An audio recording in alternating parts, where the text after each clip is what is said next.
E aí pessoal, tudo bem? Eu espero que sim. Meu nome é Juan Trindade e no vídeo de hoje eu vou comentar os capítulos 34 e 35 de Shumatsu no Valkyrie. A treta entre a equipe Loki, né, e a equipe Buda. E também o restante da batalha do Shiva contra o Raiden Tamemon.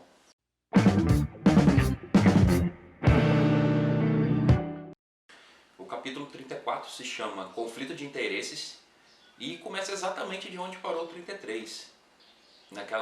No início da briga, né, entre Buda e Loki e o restante do pessoal que estava com eles. O Koudan-san é o carinha que fica com o Okita. Ele pergunta se o Sasaki está bem e o Sasaki diz que sim, né, que os médicos lá são incríveis. Quem diria, os caras fazem até milagres. O Loki mais uma vez, com o seu jeito, aquele jeito dele cheio de personalidade, né, meio bem ameaçador, faz uma ameaça pro Sasaki, né, que ele não devia se meter, que senão ele vai morrer. E o Sasaki dá logo um fora nele, falando assim, vocês acham que tudo tem que ser do jeito que vocês querem, senão não serve. O Loki até responde, mas é assim mesmo, é do jeito que os deuses querem, e vai ser do jeito que os deuses querem. Foi muito legal ver o Okita falando com o Kondo, né, que tipo assim, que foi como ele imaginou. O Loki é um daqueles deuses maus, e ele pergunta se ele pode acabar com o Loki. E cara, foi muito legal essa parte, porque dá pra ver que mesmo ele sendo jovem, aparentemente ele é jovem ali, né, não sei qual é a idade exatamente, ele tem um forte senso de justiça e, cara, até sem volume, bicho brabo, queria enfrentar um deus. Vamos ver como é que ele vai sair na batalha dele. E aí eu acho que ele tem algum poder visual, né, porque sempre que ele tá em ação, alguma coisa assim, saem uns raiozinhos dos olhos deles. Pode ser só um efeito que o artista dá pra ação, mas eu acho que não, tem alguma coisa especial ali com ele. Mais uma vez o Ebisu, ou Ebisu, não sei como é que fala direito, ele é aquele carinha que o Buda furou a mão com o pirulito, com o palitinho de pirulito. Ele se intromete, né, no meio da treta e pergunta pro Loki, tem como você deixar eu destruir esse cara, irmão? Porque senão eu não vou conseguir dormir à noite pelo que ele fez comigo, eu tenho que revidar e tal. E do nada, mamão, o cara puxa a arma e manda 4 tiros no Buda queima-roupa, que fodasticamente se esquivou sem nenhum problema, nenhuma dificuldade. E cara, foi muito massa. E ainda zoou o cara perguntando por que ele tá quebrando as coisas. Será que você é uma criança, meu irmão? Tá quebrando tudo aí. E mais pra frente o Loki mostrou um pouquinho do seu poder, que saíram da palma das mãos, saíram algumas correntes com lâminas nas pontas. Então essa é a arma dele. Não sei se ela tem alguma outra habilidade. Loki provavelmente tem outra habilidade, mas as correntes eu não sei se elas fazem algo diferenciado. Apesar de eu não achar que o Loki seja muito poderoso, eu simpatizei com o personagem. Dá pra ver que o autor se esforça para deixar ele com bastante personalidade, os movimentos, as expressões. E eu não sei porque eu tenho essa impressão dele ser assim. Talvez ele seja até muito poderoso, me surpreenda. Além do fato dele ser bastante corajoso também, né? Ele não ia partir para cima de Buda sem ter nenhuma confiança de que podia ganhar.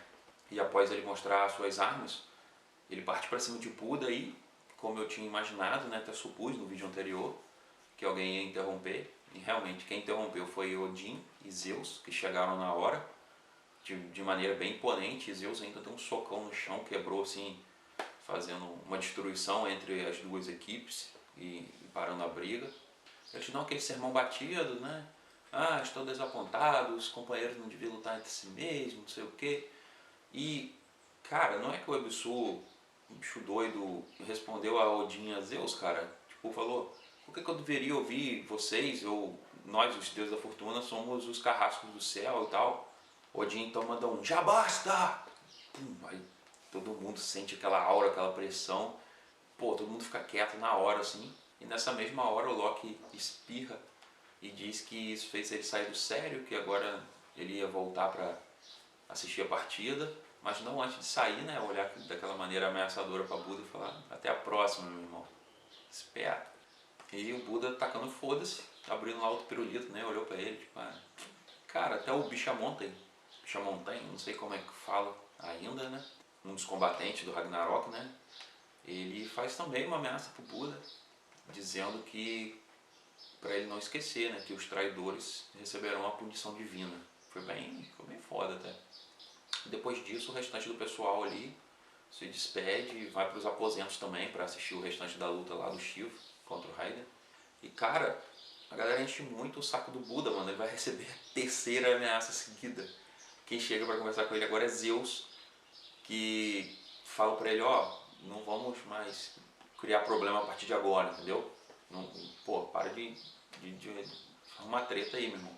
E Buda, como sempre, foi debochado, ele riu na cara de Zeus e, cara, ainda mandou a frase mais foda, meu irmão. Ele, o único que pode dar ordem a ele, o que pode mandar nele, dizer o que fazer, seja na terra ou nos céus, é só ele mesmo, ninguém mais. E após essa breve conversa, né, Zeus ainda conversa com um pouquinho com Odin, perguntando, não sei o que fazer com ele, e o Ragnarok também não tá indo muito como a gente estava esperando, né?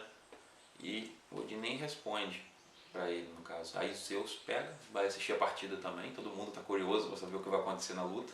Odin ainda é bem misterioso pra mim, eu não sei o que ele pensa, não sei qual o tipo de poder que ele vai usar, né?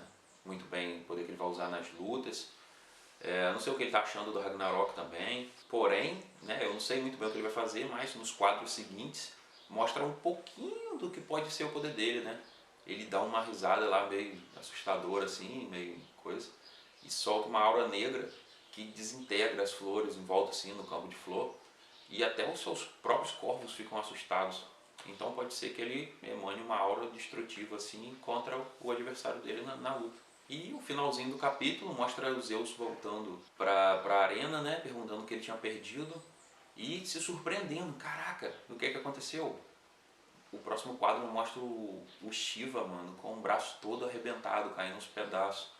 Esse capítulo 34 acabou assim, e ele foi muito bom, mostrou um pouquinho de Buda, né, que como ele é foda, que ele não obedece a ninguém, e um pouquinho da força dele também, né, cara, ele esquivou de balas de revólver a queima-roupa sem muita dificuldade, e como a briga foi interrompida, a gente não sabe realmente se ele é um traidor, né, dos deuses.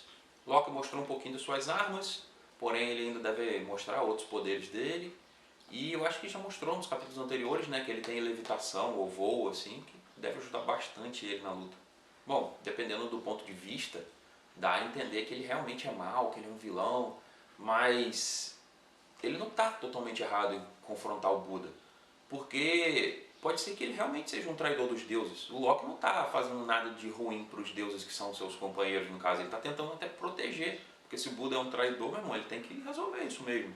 Pode ser também que tenhamos um traidor do lado dos humanos, né? Porque eu não sei como ele tiraria uma vantagem de ser um traidor, porque de qualquer forma ele vai ter que lutar obrigatoriamente, e até agora todas as lutas terminaram em morte, né? Então, tipo, ele vai trair para se render ou não lutar, mas não pode. A luta até agora só terminou quando alguém morreu.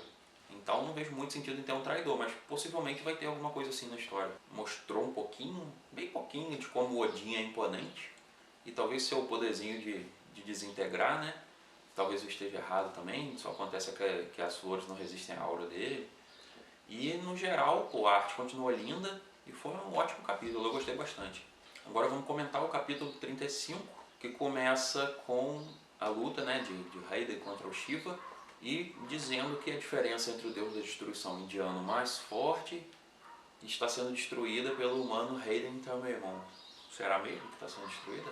Raiden está surpreso com o seu próprio poder, e também não é pra menos, né, bicho? O cara tá bruto demais. E como Zeus tinha perguntado a Hermes o que aconteceu, ele explica, né, que aquilo aconteceu com Shiva, foi que o Raiden fez aquilo com as mãos nuas, cara. E tipo, rola até um balão separado com um texto bem grande, enfatizando que um humano destruiu o braço de um deus. E cara, isso é um grande feito. O mangá retorna para alguns minutos atrás, pra gente entender como chegou até aquele momento, né, do Shiva machucar o braço. E o Raiden tá andando em direção ao Shiva, dizendo, vou te quebrar. E o Shiva, quer? Tipo assim, hã? E, cara, o Raiden parecia até criança, quando a gente era criança, que quando queria brigar, falava, meu irmão, vou te quebrar, hein? Você vai morrer na minha mão. Shiva não levou muito a sério, e o Raiden disparou em direção ao Shiva, carregando um socão, meu irmão, e ainda disse que vai usar todo o seu poder contra ele. O cara não brinca na luta, não. E isso é uma coisa constante com o Raiden, né?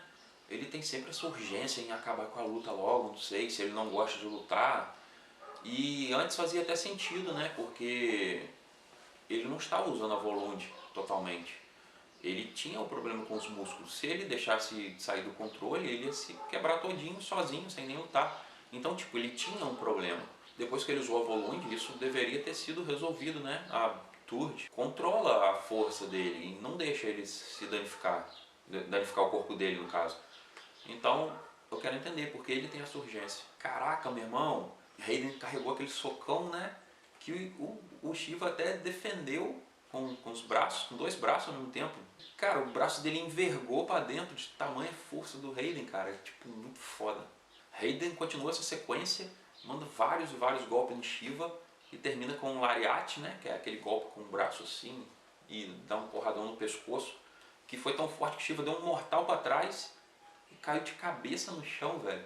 O mangá mostrou um pouquinho dos Yokozunas, que são os melhores lutadores de sumô de sua geração, torcendo por Raiden, emocionados lá, foi legalzinho.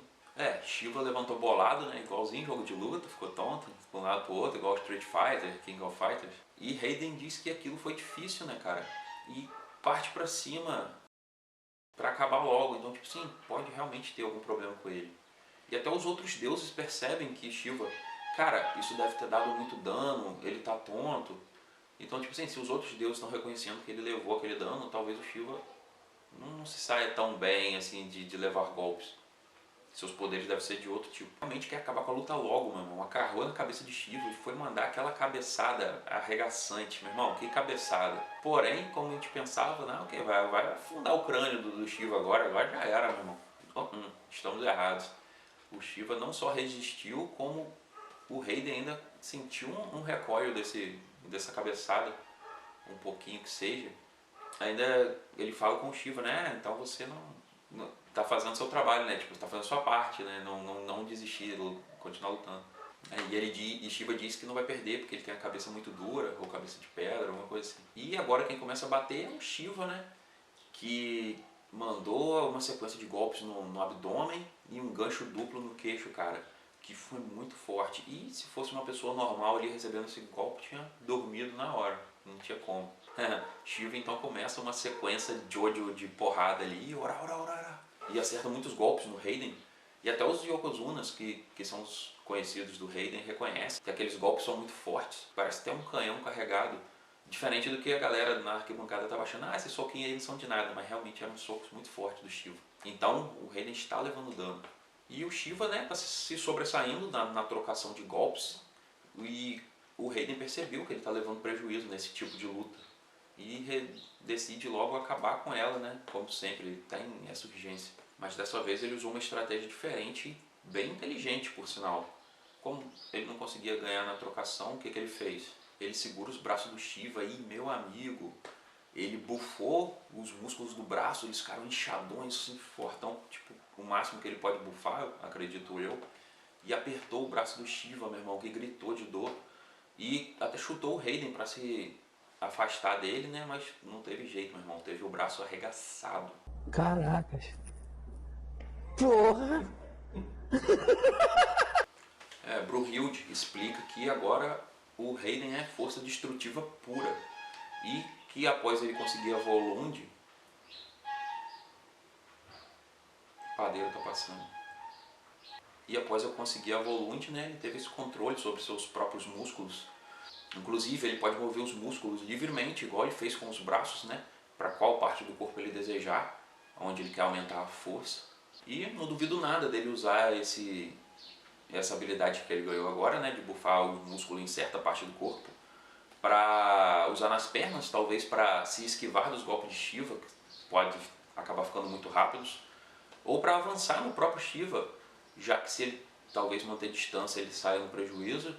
E também ele pode usar como defesa, né, cara, porque tipo, dependendo do golpe que o Shiva usar, ele aumentar a quantidade de músculo no braço, talvez evite um dano maior nele. E cara, os deuses estão chocados com o que eles estão vendo ali, né? Eles nunca na cabeça deles imaginaram que Shiva poderia passar dificuldade numa luta e tá cada vez mais perto dos humanos passarem na frente deles, dos deuses. E eles estão sentindo algo que eles não sentiam antes, né? Que é medo. Porém, os próprios deuses indianos estão pensando completamente diferente. eles estão confiantes até demais que o Shiva vai vencer a luta, ele nunca vai perder para esse pirralho. E falou ainda que Shiva não vai decepcionar os amigos e os familiares, que ele carrega os espíritos de todos os 1116 deuses indianos nos seus punhos e etc. E nessa hora o Shiva realmente entendeu que ele precisa levar essa luta a sério, não é brincadeira lutar com o Raiden, e assim encerra o capítulo 35. E que capítulo bom, cara! Eu realmente achei que essa luta ia ficar um pouquinho de lado, porque tinha outras coisas acontecendo, e ia mostrar mais o resultado dela do que a luta em si. Ainda bem que eu estava errado, né? Foi uma ótima luta corpo a corpo, as coreografias, a arte, foi tudo muito legal, muito bonito, interessante, e mostrou um pouquinho mais do que o Raiden pode fazer, né? Das suas habilidades. Porém é agora que a luta vai ficar difícil para ele. Vamos ver como é que vai continuar. Shiva ainda não mostrou nada do seu poder de destruição. Coisa que foi repetida durante os capítulos anteriores várias vezes. Ah, Shiva é o deus da destruição da Índia, deus da destruição da Índia. Então, tipo assim, ele é poderoso, não é à toa que eles estão falando isso. Eu acho que a coisa pode ficar feia para o Raiden, porém tem muita coisa também que ele pode fazer com esse domínio dos músculos dele. Os poderes do Shiva ainda são um mistério para mim.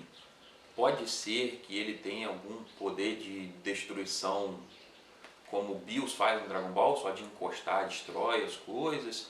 Pode ter que ele tenha um poder ocular, né? Porque ele tem 3 olhos ou 5 olhos, não sei se aqueles 2 riscos na cabeça dele são outros olhos que não abriu ainda. Ele pode ter uma transformação corporal, assim como Zeus, e ficando na sua forma destrutiva final, talvez, alguma coisa assim. O que eu sei é que ele ainda vai causar um estrago nessa luta. Eu acho que a história ficaria super interessante se os humanos levassem dessa vez, passando assim pela primeira vez no Ragnarok na frente dos deuses, e os deuses viriam, cara, com sangue nos olhos pra ganhar, mano. Tipo, tem que ganhar, somos deuses, mano. Como assim, humanos estão passando na nossa frente, isso é inadmissível, etc. E ganhando umas 3, exterminando as 3 lutas, assim. Talvez não com tanta facilidade, mas ganhando 3 lutas seguidas e deixando os humanos quase no limite. E a partir dali, cada batalha seria uma batalha de sobrevivência, com aquela urgência, tipo assim, não pode perder, meu irmão. E tipo, acho que isso daria um gás muito foda no mangá. E antes de encerrar o vídeo, eu vou fazer uma pergunta a vocês, que eu fiquei pensando um pouquinho em casa, e fiquei com essa dúvida. E tipo assim, imagine que realmente fosse Shiva que fosse lutar contra Adão. Até porque ele viu o que Adão podia fazer contra Zeus e não se sentiu intimidado. Ainda falou assim, pô, será que não devia ter ido no lugar de Zeus? Eu fiquei com isso na cabeça e eu queria saber de vocês o que acham. Se o Shiva usasse uma habilidade em que ele usa obrigatoriamente os 4 braços, mesmo que fosse coisa física, um golpe físico, não magia, alguma coisa assim, Adão conseguiria copiar esse golpe, sendo que ele não tem 4 braços? Eu particularmente acho que ele não conseguiria copiar. Poderia fazer até algo parecido, mas não igual. Talvez essa fosse a coisa que o Shiva estava pensando na hora que falou aquilo, que tipo assim, talvez fosse melhor ele ter ido realmente contra Adão. Eu queria saber de vocês, o que vocês acham sobre isso? E é isso, pessoal, esse foi o vídeo de hoje. Espero que vocês tenham gostado. Se você gostou, deixa um like, se inscreve no canal, manda para algum amigo que também gosta de Shumatsu no Valkyrie e continua me seguindo, né? Eu criei um grupo agora no Facebook, Shumatsu no Valkyrie Brasil. Se você quiser ir lá discutir com a gente, o capítulo, coisa, eu estou me arriscando agora a traduzir também os capítulos quando demora para sair pelas scans brasileiras. Eu até traduzi o 34 e o 35, tá lá se você quiser ler. E é isso aí, muito obrigado e valeu!